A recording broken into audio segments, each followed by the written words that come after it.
বাইদেউ বিদ্যালয়খন পুৰি যোৱা সন্দৰ্ভত আপুনি কি ক'ব?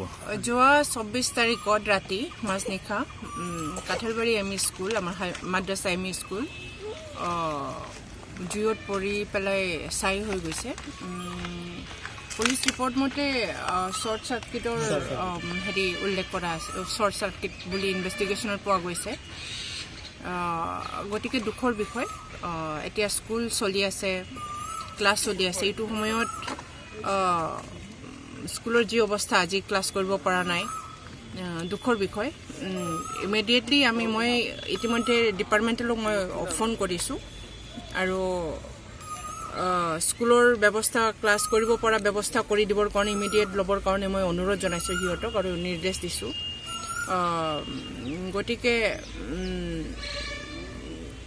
জনাইছে আজিৰ দিনৰ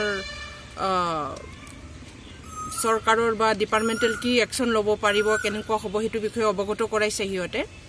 আজি BTCৰ শিক্ষা বিভাগক মই ইমিডিয়েটলি তাৰ ওপৰত গুৰুত্ব সহকাৰে সিদ্ধান্ত এটা দি পেলাই স্কুল বিল্ডিং বনাই দিবৰ কাৰণে মই অনুৰোধ জনাম এইটোৰ জৰিয়তে, আপোনালোকৰ জৰিয়তে।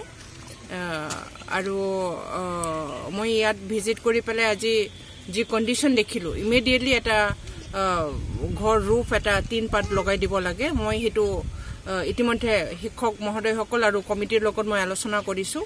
ইয়াৰ ৰুফ বনাই দি পেলাই ক্লাছ কৰিব পৰা এটা ব্যৱস্থা কৰিবৰ কাৰণে মই ঠিক ঠাক কৰি দিম বুলি